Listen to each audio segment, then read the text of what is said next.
galera que tá chegando. Estávamos ao vivo aqui, mas a minha bateria do outro telefone acabou, então eu troquei aqui.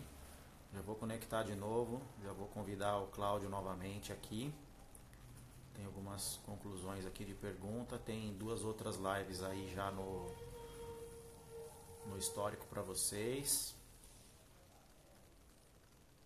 Estou recebendo as perguntas aqui no outro, estou mandando de um para o outro.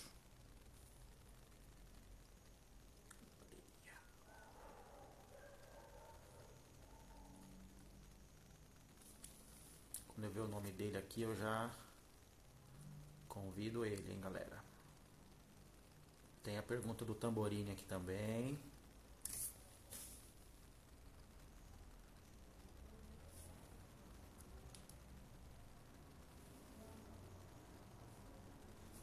Chegou. Aguenta aí, galera. A gente tem que fazer uma também, Ricardo. Ô, patrão, o Ricardo mandou um comentário aqui agora que a gente tem que fazer mais live junto, né? Eu tô aqui.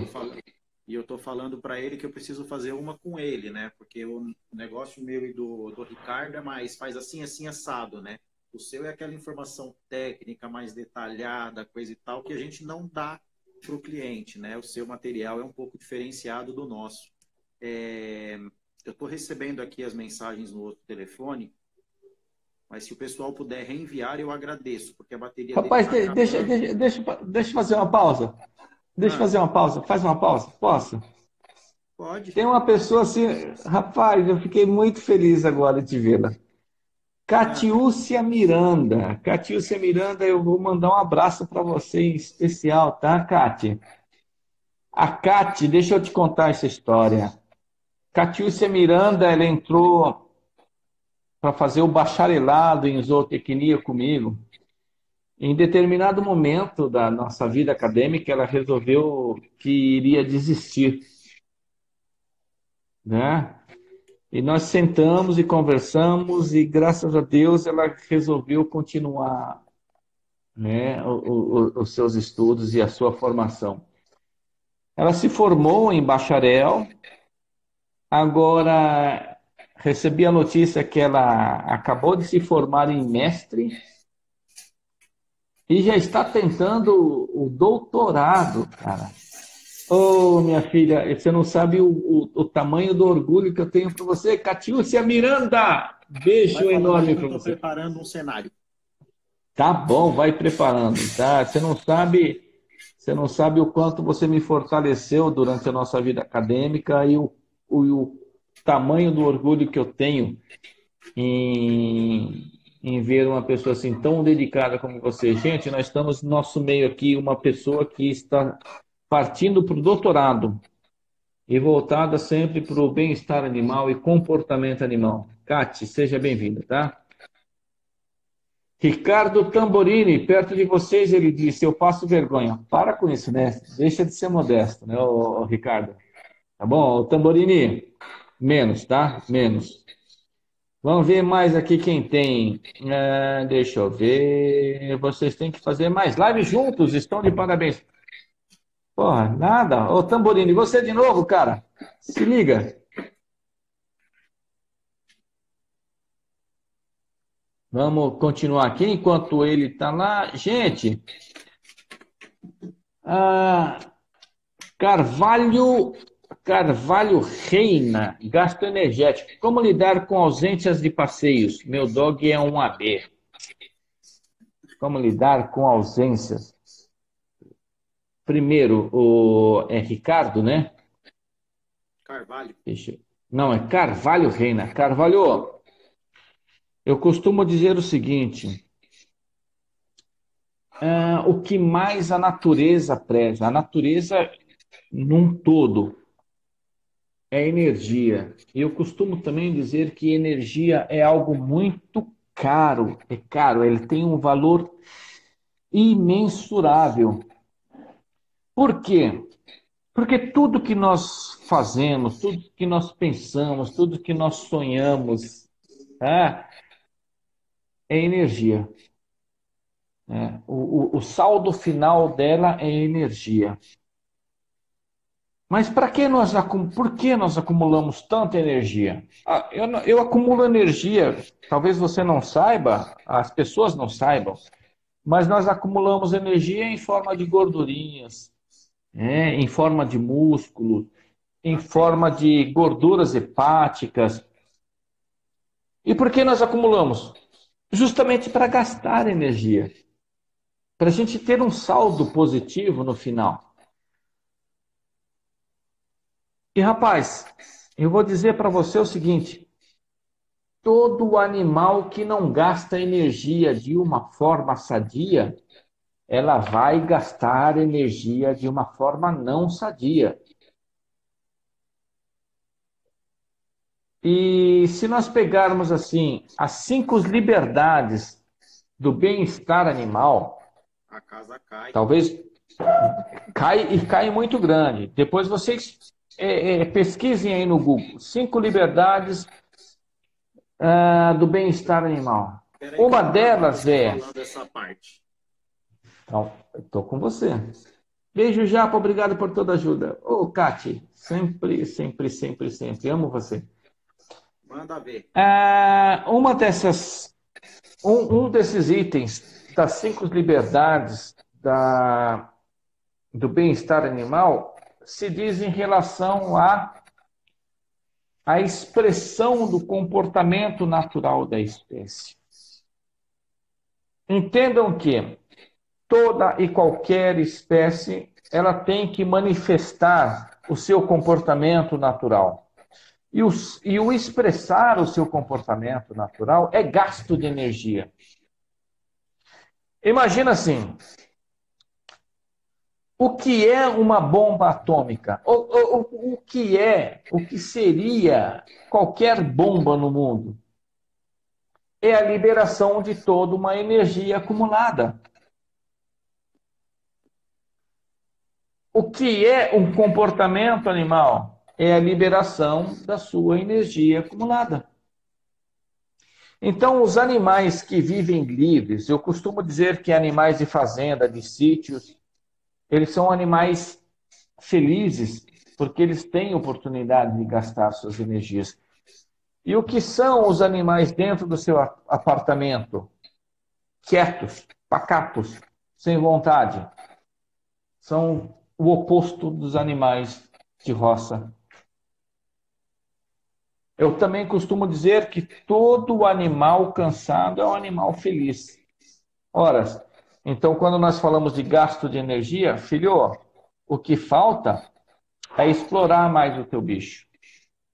É permitir que ele expresse mais o teu comportamento. É permitir que ele seja mais indivíduo e menos tutor.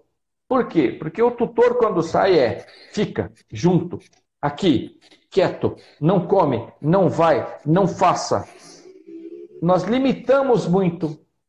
E nós limitamos essa explosão de energia. Só que eu vou dizer para você o seguinte: nós limitamos até determinado ponto. Vai chegar um momento que essa energia vai estar tão acumulada que ela vai explodir de alguma forma.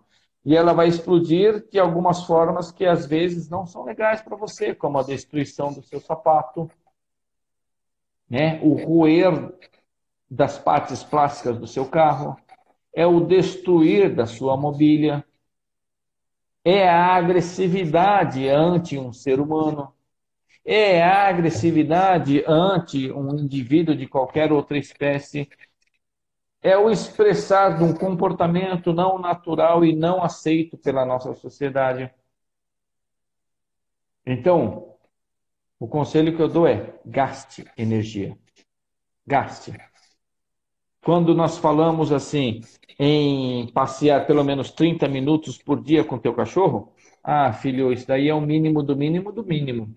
Porque segundo pesquisas, cara, segundo experimentos, um indivíduo canino na natureza, para gastar o mínimo da sua energia e expressar o mínimo do seu comportamento natural, ele precisa de aproximadamente 10, não 10 metros quadrados, mas aproximadamente 10 hectares. o que equivale a 10 mil metros quadrados por indivíduo. Agora você calcula e veja aí o que o teu bichinho precisa. Quanto tá faltando de quintal, né?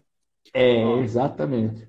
aproveitando aqui, ó, eu tirei foto porque a bateria estava acabando, e aí da transmissão anterior, antes de cair aqui a bateria, Jaya GIFs comentou aqui, infelizmente a CBKC não fiscaliza os canis, pedigree é feito online, porque você estava respondendo uma pergunta lá de como saber se o cão é puro. E aí na sequência veio a pergunta do Tamborini. Gostaria de saber sobre medo e agressividade. Na concepção de vocês, é uma questão genética ou comportamento aprendido? Medo e agressividade. Vamos lá. Primeiro vamos lá para a pergunta anterior. Infelizmente é isso. Tá? Os kennel clubs deveriam fiscalizar, mas é humanamente impossível fiscalizar todas essas quantidades de criatórios que nós temos. E então nós ficamos na boa fé, né? Na boa fé, na boa índole e na ética profissional. E nós contamos muito com isso. E com o caráter das pessoas. Infelizmente, existem as laranjas podres no nosso meio. Mas, para aqueles que são bem intencionados e têm um poder maior, tanto aquisitivo como influência, hoje nós temos ao nosso favor a tecnologia. Então, eu posso descobrir, por meio de testes de DNA, qual a linhagem que meu cachorro pertence. Agora, a segunda pergunta para o Tamborini. Tamborini, é meio complicado. Pois não, fala. Com relação a isso aí que você falou de exame de DNA, os canis sérios, eles já fazem isso, eles já estão mandando o cachorro com o exame de DNA junto.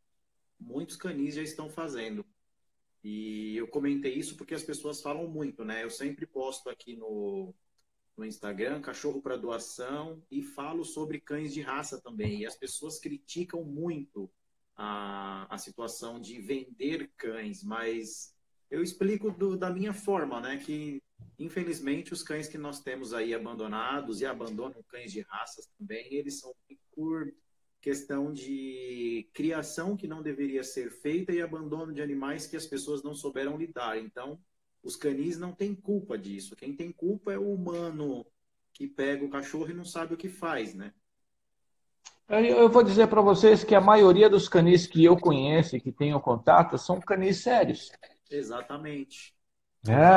Agora, existe a outra ponta. A partir do momento que saiu da porteira do canil, aí já não eu não tenho mais controle. Já não tenho mais controle. Responde aí, Tamborini. Volta a pergunta dele, por gentileza. Voltou. Peraí. Galera, essa resposta que eu estou dando é da live anterior, tá? Quem chegou agora, eu já vou vendo aqui o que tem. Se for aparecendo, a gente vai respondendo aí nos minutos à frente, tá? Peraí. Só eu acho. A questão da agressividade, né? Ele mandou aqui, ó. Gostaria de saber sobre medo e agressividade. Na concepção de vocês, é uma questão genética ou um comportamento aprendido? Ô, Tamborini, é um tanto quanto complexa a tua pergunta, tá? Simples, porém complexa. Porque nós temos dois lados, duas formas de ver o indivíduo. O indivíduo, ele é parte genética e ele é parte ambiente. Então, nós temos o genotipo e o fenotipo. 50% é genética. O outro 50%, teoricamente, trata-se do ambiente. E o fenotipo nada mais é do que tudo aquilo que nós podemos observar no indivíduo ou quantificar e medir. Então, em se tratando de cachorro, fenotipo é estatura, ossatura, musculatura, coloração de pele, coloração de pelo, que são duas coisas totalmente diferentes, pele e pelo. né? E essas coisas que são nos visíveis. Tipo sanguíneo, RH, é fenotipo? Sim, é fenotipo porque nós podemos qualificar. E o que diz a ciência em relação ao fenotipo? Fenotipo nada mais é do que a junção da genética mais ambiente. E mais a capacidade dessa genética interagir com o ambiente. Desta forma, a agressividade ela pode ser tanto genética, se eu conseguir observar pelo menos os bisavós e os tataravós, não os pais. Essa coisa de observar o pai para tentar qualificar o meu indivíduo atual geneticamente, isso é balela. Eu tenho que ver avô. E tenho que ver o bisavô. E melhor ainda, se eu ver o trisavô. E muito melhor se eu ver o tataravô. Então, aquela qualidade que expressa aqui no tataravô, no trisavô, no bisavô e no avô, e representa-se no meu, eu tenho eu tenho uma certeza maior de que aquilo é genético. Agora, eu posso ter um indivíduo que não tem nenhuma propensão genética à agressividade, mas que, por um outro lado, ele foi colocado num ambiente onde ele teve que se defender e brigar por tudo aquilo que ele queria ou pela sua vida.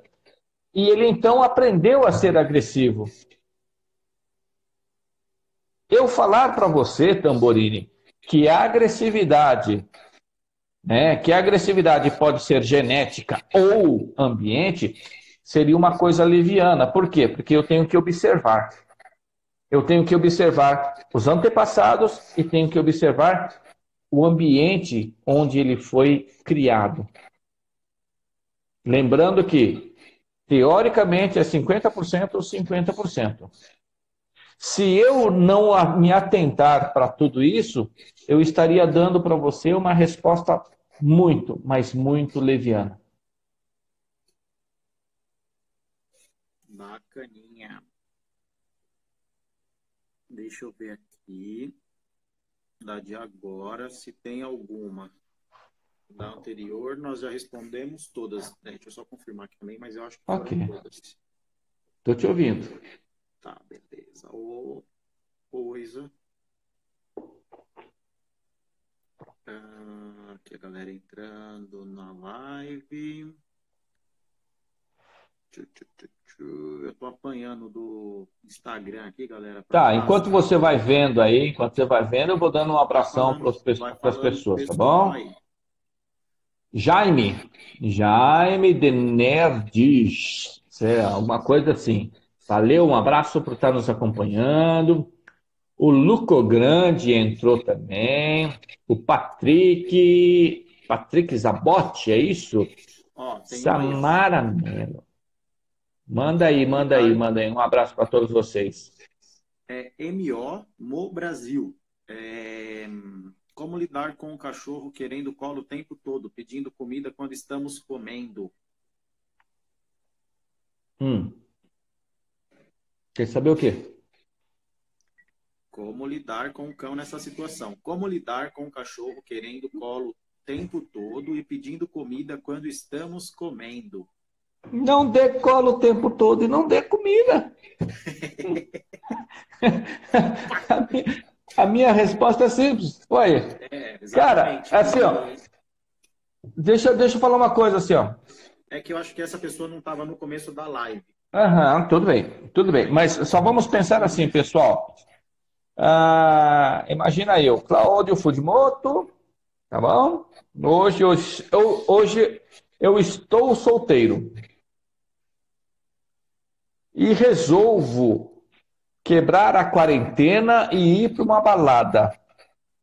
Aí eu olho para você, gatinha, querida, lindinha, bonitinha, e pulo no seu colo, e me sento no seu colo e te abraço e quero te beijar. Só porque eu fiz isso, você tem que me dar isso, você tem que me retribuir? Se você me der um único olhar, tá? Se você me der um único olhar favorável, eu vou insistir. E vou pedir, continuar pedindo e almejando pelo teu beijo. Agora, no momento em que eu tiver esse tipo de comportamento e você fala assim, meu, o que é isso, meu? Para, se liga. Eu vou enfiar o meu rabinho no meio das minhas pernas e não vou tentar mais. Se eu for um pouco mais atrevido, vou tentar mais algumas vezes. Porém, se a tua recusa for igual, eu vou desistir. Isso se transfere aos cães. Se ele pede comida para você, é porque alguém te deu comida. Se ele pede o teu colo insistentemente, é porque em algum momento você deu colo. É proibido fazer isso com seus cães? Não, não é proibido. Não é proibido. Mas existe uma regra. Eu dou o meu petisco para o meu cachorro quando eu quero, quando eu chamo ele, vem aqui, ó, toma aqui o teu petisco. Eu dou o meu colo para o meu cão quando eu digo assim, ó, vem aqui, ó, toma aqui o teu colo. Caso contrário, ele não tem vontade própria. Aí é quando nós falamos lá no início da nossa live, há 8 horas atrás, né? Há 8 horas, quando nós começamos a nossa live, o cachorro não tem vontade. E você disse, nesse caso, é o teu cachorro te adestrando, e não você adestrando o cachorro, não é isso? É isso aí. E o Carvalho comentou aqui, ó, aquela questão de como faz o gasto de energia, é um dia ou outro que não dê para fazer as atividades de rotina. Tá? Aí nessa situação, eu acredito que incluir alguns brinquedos, algumas atividades mais controladas no ambiente já deve resolver. Porque se é só uma Exatamente. quebra de rotina, um pouquinho mais de exercício intenso para ele já vai deixar esse cachorro aí no esquema. E a nossa amiga Catiúcia, ela pode interagir com a gente, que eu tenho o Pode, prazer de se tê-la quiserem como. responder à vontade. E que ela é uma mestre em comportamento. Tem uma coisa que nós falamos que se chama enriquecimento ambiental. E o enriquecimento ambiental nada mais é do que proporcionar no ambiente do seu cachorro formas com que ele interaja com o meio e que gaste sua energia e que distraia a sua mente. É isso aí. O Ricardo comentou aqui, baita aula, parabéns, super obrigado. Canil Zion comentou aqui, ótima explicação, que ele mandou a informação também. E aí, perto, o amigão está aqui também. Ricardo, obrigado por estar com a gente. Te corrigindo, não é Zion, não é Canil Zion, é Canil Zion, dos Oliveiras. Zion, então tá. É que meu inglês é britônico. Eu sei, eu imagino. Eu te conheci nessa época. Você pode falar sobre higiene e coprofagia? Higiene e coprofagia. Pois é. Eu vou dizer para você assim, ó, infelizmente, para aquelas pessoas que acham que nossos cães são aqueles serizinhos higiênicos pra caramba, mentira. Eles são mais. Nós temos a ideia de que cães são animais carnívoros. Carnívoros, naturalmente, carnívoros, tá? Carniceiros. Em sua maioria, eles são carniceiros. Tanto que existe essa predileção dos nossos cães em se rolar em coisas fedidas. Isso é da natureza dele.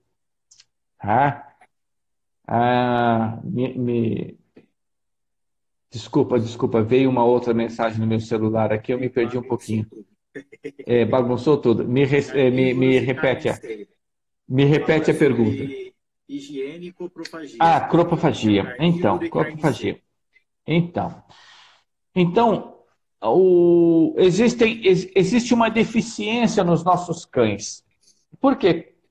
Porque eles são animais domésticos.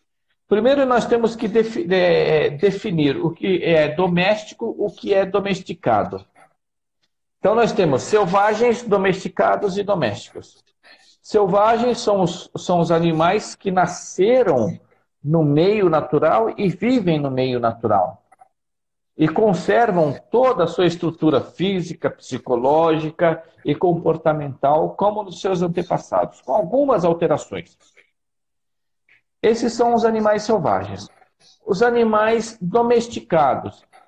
Domesticados são aqueles animais selvagens que foram trazidos, né, ou em algum grupo ou algum indivíduo e se acostumaram com a presença humana e com o contato humano, com o manejo humano. Porém, todo o restante da sua espécie continua selvagem. E nós temos os domésticos. Os domésticos são aqueles animais que um dia, lá no passado, foram tirados do meio selvagem, trazido para o meio domesticado e que, ao longo do tempo, teve uma alteração aqui, tá? E aqui. Então, eles se modificaram na sua forma de comportamento, na sua forma mental e na sua forma física, que é o que acontece com nossos cães. Os cães selvagens, se você for lá para a África ou para a Austrália, eles têm um padrão de comportamento e um padrão físico, né? Como os leões, como a zebra. A zebra é um animal que parece uma mula e que tem listras pretas e brancas. E todas elas são assim. Os leões são assim. Champanhe levado para um pouco de caramelo, os machos com uma juba e as leoas sem juba. E são todas parecidas. E os seus comportamentos são parecidos. Cães domésticos? Cães domésticos você tem de 100 gramas e 150 quilos. Uns com a orelha lá embaixo, outros com a orelha lá em cima. Uns sem rabo, exatamente. Isso aí são os domésticos. E estes animais, mesmo que domésticos, eles conservam parte da sua estrutura e dos seus comportamentos selvagens. E lá atrás, eles aprenderam que aproveitar de restos é benéfico para si. Primeiro, porque nós temos uma comida pré-digerida. E outra, que nós temos elementos que nós conseguimos, que eles, os cães, conseguem, explorando determinados órgãos, que eles não conseguiriam lá. Por exemplo, comer as entranhas de animais herbívoros é uma forma de suprir a sua necessidade mineral e da sua necessidade de proteína vegetal. Tá? Comer fezes de outros animais é uma forma de reciclar os nutrientes. Então, quando o teu cachorro come fezes de outro cachorro, ele vem primeiro pelo olfato, principalmente filhotes. Ele vem com o olfato talvez da lactose, o resto de leite que contém nas fezes que não foi absorvido. E aí o que ele pensa? Opa, ao invés de eu chupar a teta da minha mãe, eu vou comer a bosta do meu irmão, porque ali eu consigo a lactose da mesma forma. Só que se esse comportamento tiver uma continuidade, torna-se um padrão. E mesmo depois de adulto, ele vai continuar ingerindo fezes. O que nós temos que fazer? Tentar coibir de alguma forma. E quando eu digo, volto a dizer, coibir não significa bater no teu cachorro, mas aplicar-lhe um susto, né? Aplicar-lhe uma situação desagradável para que ele possa evitar, ele começa a evitar as fezes e isso depois torna-se um comportamento extinguido. Felipe Coelho, boa noite. Boa noite para você, meu nego. Diz ele assim, boa noite, mestre. André, o Lima, lá do Pará, ele falou assim, André, aceite um amigo para ele assistir a live também. O nome dele é M. Leuec, alguma coisa assim. Deixa eu ver aqui. Tem 5 aqui para aceitar. Já está aceito aí. Ô, André, você me permite tomar uma cachaça?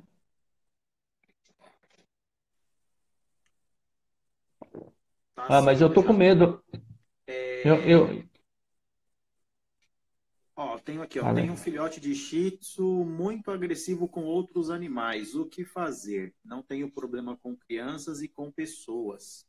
Ok. Qual a idade desse filhote? Nós falamos lá na primeira live, né?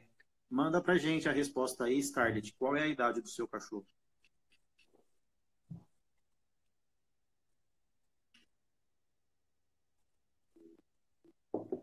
Canil Zion dos Oliveiras, ele disse, eu já estou tomando a minha, mestre.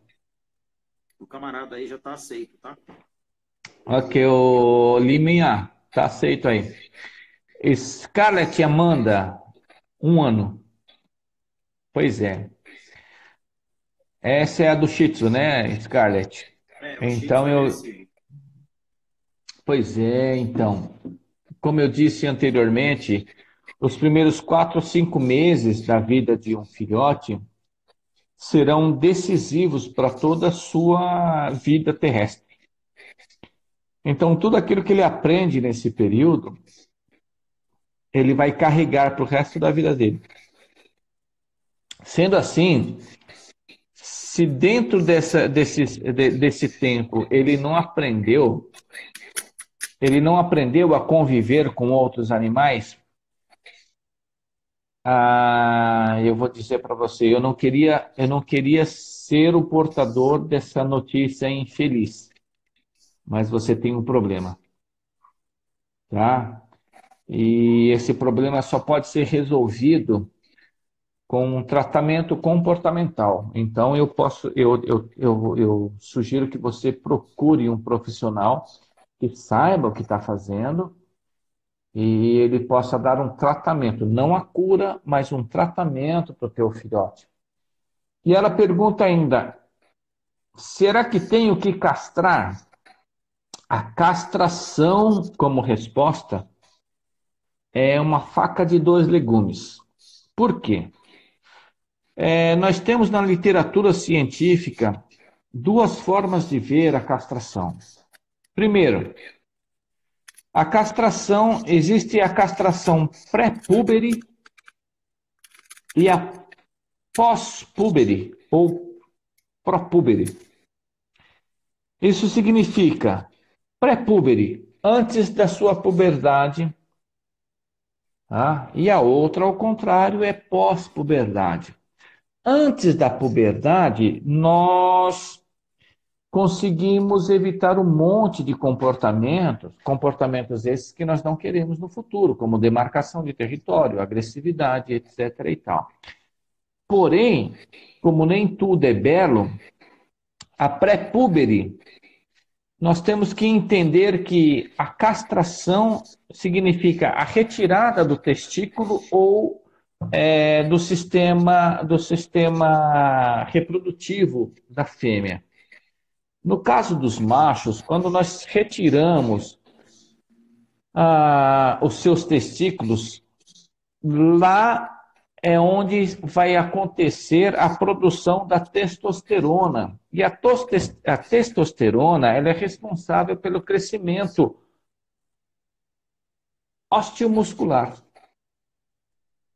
Além do desenvolvimento de comportamentos como cópula, agressividade, enfim, aqueles comportamentos que nós não queremos no futuro. Só que de contrapartida, Scarlett, nós coibimos com a castração pré-púbere o desenvolvimento natural dos músculos e dos ossos. E dependendo do tamanho, do porte da raça, nós podemos favorecer com isso o desenvolvimento de um problema chamado displasia coxofemoral. Por quê? Porque quando eu coíbo o desenvolvimento muscular e ósseo, vai haver uma má formação óssea e também nós vamos impedir que os músculos se desenvolvam completamente a ponto de suportar o peso. E aí nós teremos um outro problema no futuro, né? Que isso pode gerar o quê? Até mesmo a solicitação de uma eutanásia do seu bicho. Então nós temos que balancear tudo isso daí. O ideal seria mostrar ao teu animal quais são as regras e mostrar para ele que outros indivíduos da sua própria espécie e outros indivíduos de uma espécie diferente não representam perigo nenhum. E que o teu comportamento agressivo seria passivo de uma coibição. Mas isso quem pode fazer é você. Pois não, André. Aproveitando aí, patrão, para deixar um pouco mais aberta essa informação que você passou, o que ele quis dizer com não ser o portador da notícia que a informação que ele quis passar é que assim, o seu cachorro ele pode ser trabalhado para aceitar outros cães, mas como um tratamento e não uma cura. Então, sempre que você for colocar algum indivíduo novo, talvez você tenha que passar por esse processo novamente para deixar esse cachorro dentro daquilo que você precisa, para cessar essa agressividade, correto? Correto. Ô, Pequito, me abre um espaço. Me abre um espaço que eu tenho mais uma vez, eu tenho uma honra de ter aqui na nossa live. Quando eu digo para você, Pequito, desde sempre, que eu não procuro quantidade e sim qualidades. Né? E nós temos aqui na nossa live um cara que eu admiro demais no mundo sinotécnico. Não sinófilo, mas sinotécnico. Que é o nosso Major Walter Parisotto, lá do Corpo de Bombeiros de Xanxerê, lá em Santa Catarina. Assim, é uma pessoa que eu admiro demais pela sua capacidade, pela sua posição de liderança, né? E que ele representa na sinotecnia no Brasil, e ele lançou um livro recentemente, tá? Eu vou deixar para que ele coloque aqui nos comentários o nome do livro dele. Não, nós temos que aplaudir esse homem, tá bom? Senhor Major Walter Parisotto, minha honra, meu orgulho de ter você aqui comigo, tá? E parabéns por todo o seu trabalho e por tudo aquilo que você tem desenvolvido em relação à sinotecnia dentro do Brasil. E agora se expandindo para o mundo. Bom ter você aqui comigo, Major. Bacana, bem-vindo aí. E o Rafael comentou aqui, é possível atingir um alto nível de adestramento de cães domésticos? Aí eu perguntei para ele se seria para alguma função específica. Ele respondeu aqui que seria na obediência do cão, os comandos como cães de competição. Sim, tá, Rafael, sim. Desde que seus cães, o seu cão ou seus cães cumpram com os requisitos que nós precisamos para um bom adestramento de alto nível. Que seria isso? Seria a capacidade cognitiva do seu cachorro, tá? A memória de longa e curta duração, os drives envolvidos como caça, como interação, como lava. Nós estamos falando de cachorro, cara. Tira esse negócio daí. Ela que vem para cima aqui. Os drives necessários, né, que são os drives de caça, né, que são os impulsos de caça, os impulsos de comida, a vontade de correr atrás da sua alimentação, a interação com o dono e a vontade de aprender. Tudo isso aliado a uma... Claro, não existe fórmula mágica. Mesmo que você tenha um cão que cumpra com todos esses requisitos, mas se você não tiver uma técnica, está fadado ao fracasso. Mesmo que você tenha um cão que cumpra com esses requisitos, que você tenha uma boa técnica, você pode até ter prática, mas você não ter teoria, está fadado ao fracasso. Se você tiver um bom cão, se você tiver uma boa teoria, mas se você não tiver uma boa prática, está fadado ao fracasso também. Então,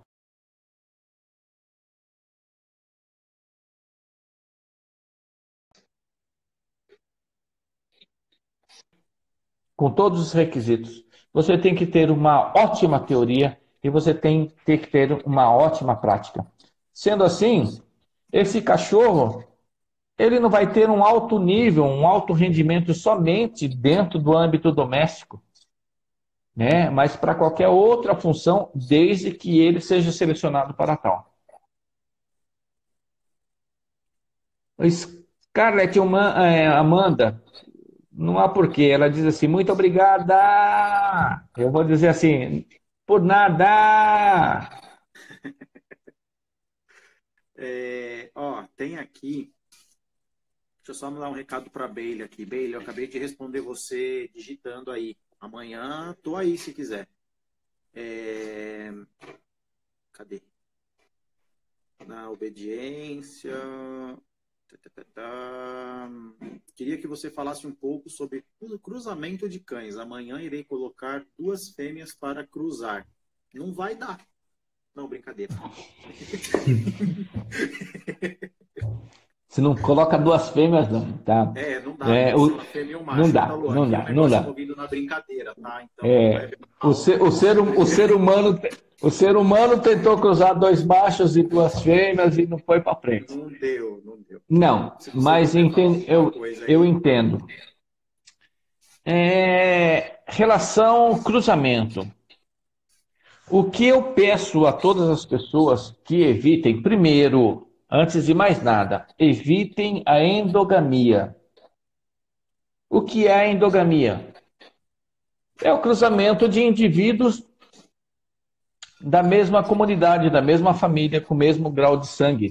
Não, mesmo grau de sangue não, mas do mesmo sangue. Ou seja, você não cruza o avô com a neta com o pai e aí por diante, né? Primo com prima, é assim por quê? A natureza por si só... Quem foi que fez essa pergunta, André? Ítalo.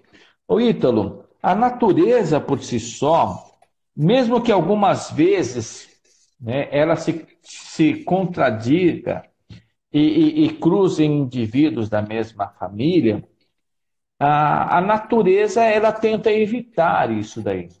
Por quê? Porque quando nós cruzamos indivíduos com o mesmo sangue, nós trazemos consigo a mesma genética. Isso quer dizer o quê? Por exemplo, se eu sou geneticamente incapaz de lutar contra uma determinada doença, e eu passar isso para frente, o meu filho também vai estar suscetível a sofrer dessa mesma doença. Assim como, se, por exemplo, eu quiser desenvolver uma linhagem de japonesinhos bonitos, lindos como eu e calvos. E se isso for genético, meu filho vai ser um japonesinho lindinho, bonitinho e calvo e melhorado. Só que esse mesmo gene, tá, que controla a minha queda de cabelo, também controla uma quantidade infinita de outras características, inclusive características ruins.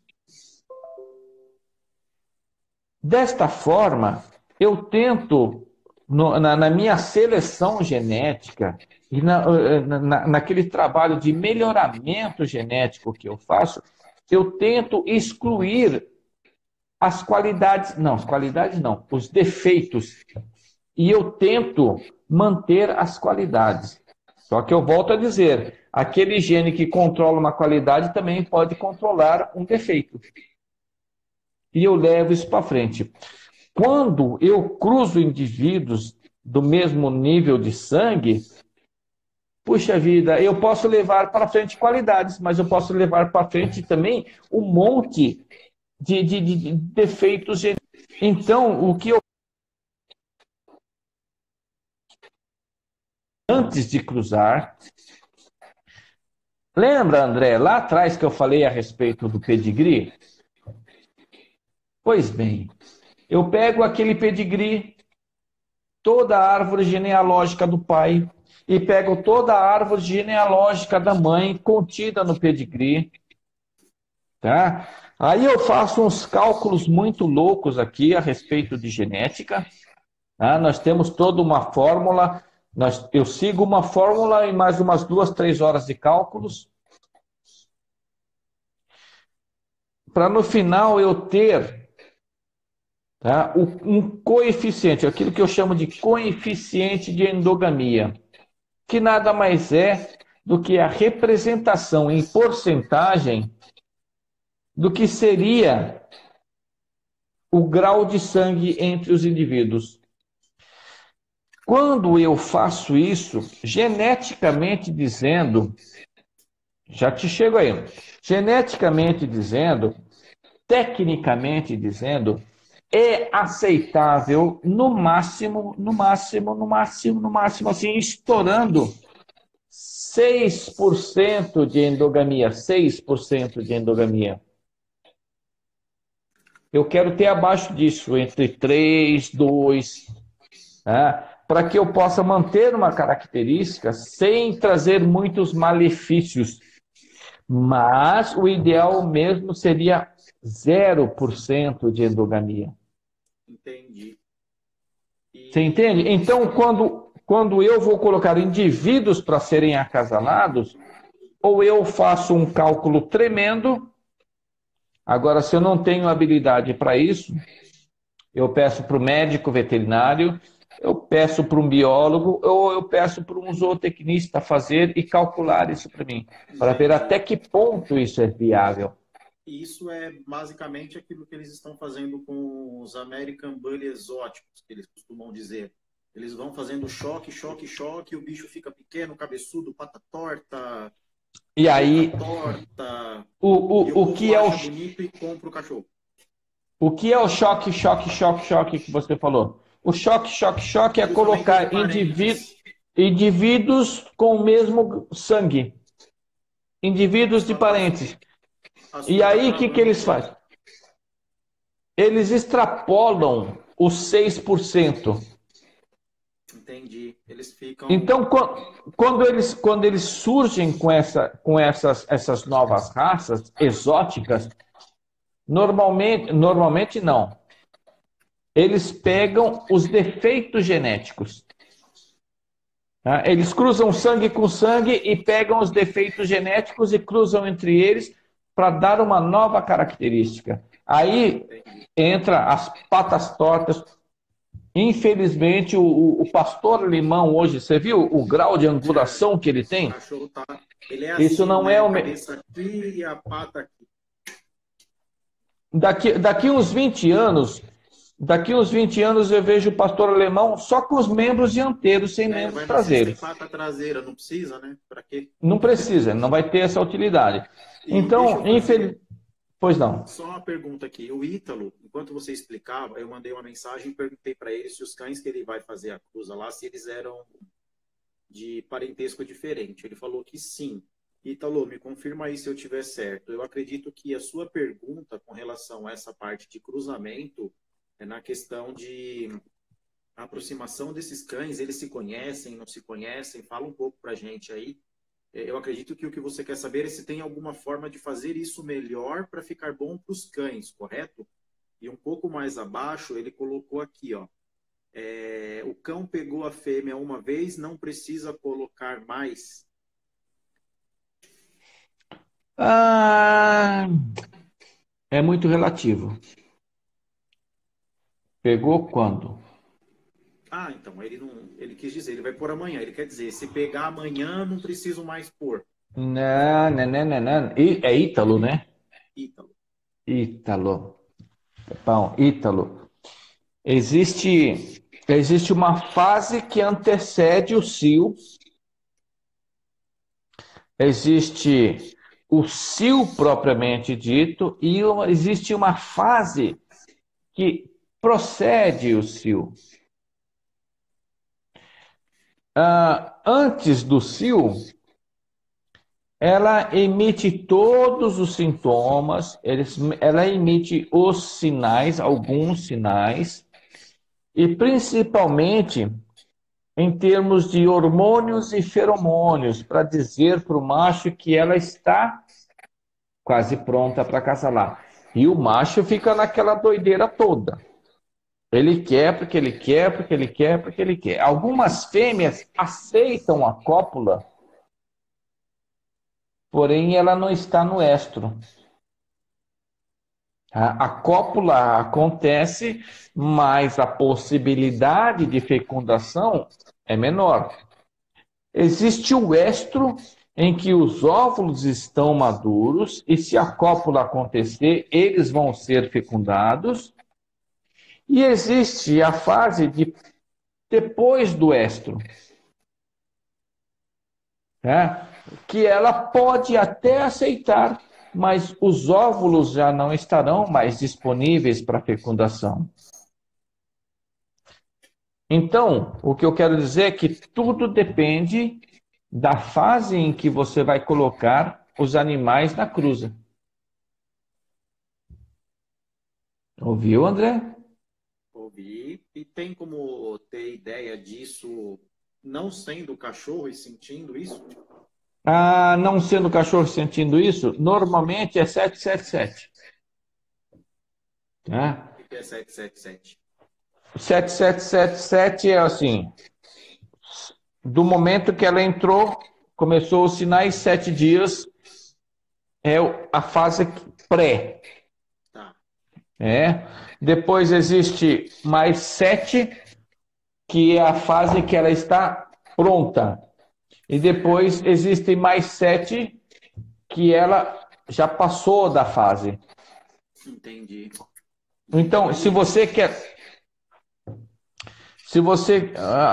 Quando é a fase que ela está pronta? Normalmente a 7 a vulva, 14. de 7 a 14 aproximadamente, mas isso varia de indivíduo para indivíduo, não é nada, não é uma matemática, né? Entendi. Mas ela, principalmente, ela tem que estar com a vulva dela vai estar bastante inchada e ela estará bastante receptiva. Então, se você tiver condições de manter o casal junto por um período prolongado, maiores serão as chances. Entendi. Dúvida aí, Ítalo. E o seu amigo aqui do Canils Guion perguntou, mestre, tem como... Pera aí. Chegou outra, subiu aqui. Tem como fazer o cálculo do pedigree só dos pais? Não, pera aí. Tem como fazer esse cálculo com o pedigree só dos pais? Tem. Vai. No pedigree dos pais eu tenho os avós, os bisavós e os trisavós. Quem? Bacana. Tem. O Ítalo comentou aqui que está com 11 dias e mandou um obrigado. E aí chegou uma pergunta do Wesley aqui, ó. Só aproveitando, pessoal, já vamos liberar o Cláudio daqui a pouco, tá? Que a gente está aí com quase 3 horas aqui, era para ser 1 hora e a gente está sentado aqui desde as 7. O cara tem coisa para fazer também. Sim. E se deixar, a gente Lembra... fala a noite inteira, né? Quando começa, para quem não viu os cursos, é É... bem legal, porque você chega no curso e fala assim, ele fala, presta atenção que depois que der o meu horário, eu não vou falar de cachorro com ninguém. Não adianta. Vai vir tarde, Verdade, não você adianta. sai, o cara Eu não vou pergunta falar. no curso, mas ele tem dúvida e o negócio vai esticando. Ó, como eu faço para adestrar as minhas filhotas de 36 dias para fazer xixi e cocô em um local determinado? Posso falar Bom, essa aí pro Wesley? em primeiro lugar, o André, isso daí não é adestramento, né? É, Isso daí é educação. Existe uma diferença entre educação, adestramento e treinamento, tá, gente? uhum, Tá? A educação é a fase em que você ensina, é tudo aquilo que você ensina como regra. Aqui eu posso sentar, aqui não. Eu posso dormir aqui, lá não. Nesse cômodo você entra, aqui você não entra. Você pula em mim ou você não pula em mim. Isso é educação. Depois existe a fase do adestramento. O adestramento é quando eu ensino meus cães a ter determinado comportamento mediante um comando, seja ele verbal ou gestual. E depois existe a fase do treinamento, onde né, seria nessa fase quando eu ensino, não, eu faço a manutenção daquilo que foi aprendido. Então, isso que estão me perguntando aí é educação. É simplesmente educação. É você dizer assim, ó, primeiro, nós temos que ter ideia de que o mundo percebido pelo cachorro não é visual, e sim olfativo. Se ele defecou em lugar errado, se ele urinou em local errado e você não eliminou o cheiro, a referência dele como banheiro vai ser naquele lugar que ele previamente o fez. Agora, nós temos que tomar algumas medidas, né, cautelares. Nas primeiras vezes que o teu filhotinho defecar ou urinar em local errado, com algum tipo de material, absorva isso. Absorva esse odor. Absorva o odor da urina, absorva o odor das fezes, mantenha ele contigo. Depois você vai escolher o local onde vai ser o sanitário do seu cão, vai colocar o tapetinho higiênico, vai colocar o jornal, vai colocar simplesmente o concreto, mas lá você vai colocar também aquela referência que você pegou anteriormente, do local onde ele fez errado. Levou o algodãozinho, levou o jornalzinho e colocou lá naquele lugar que vai ser o sanitário do cachorro. E fique atento. Quando o seu animal fizer em local errado, dê uma punição positiva ou uma punição negativa. vamos ter que fazer uma live disso aí também. Tá? Teremos. E no momento em. Bom, voltando. Ele começou a fazer no lugar errado, coíba. Pega o cachorrinho, leva para o lugarzinho certo, e ele fez no lugarzinho certo. Parabéns, muito bem, gracinha. Aí ele vai aprendendo por associação. Eu faço nesse lugar, eu recebo uma negativa. Faço nesse lugar, recebo uma positiva. Onde eu vou fazer? Por escolha própria, ele começa a fazer naquele determinado. Não é, não é uma tarefa fácil. Tá bom? Por quê? Porque existe a necessidade de você ficar observando continuamente o 26, teu bichinho. 25, 24, o Instagram vai derrubar a gente de novo. Tá acabando o Beleza? tempo aqui. Eu coloquei aqui, ó, coibir, falamos mais cedo, negativo ou punição não é bater no cão. E eu tenho um vídeo sobre isso no YouTube. Acesse o link aqui na bio e tem um vídeo que explica como tira a bactéria de um lugar e põe no outro. 7, 6, 5. Dá tchau, Cláudio. Beijo! Amo Valeu, vocês! galera. Tchau, pessoal.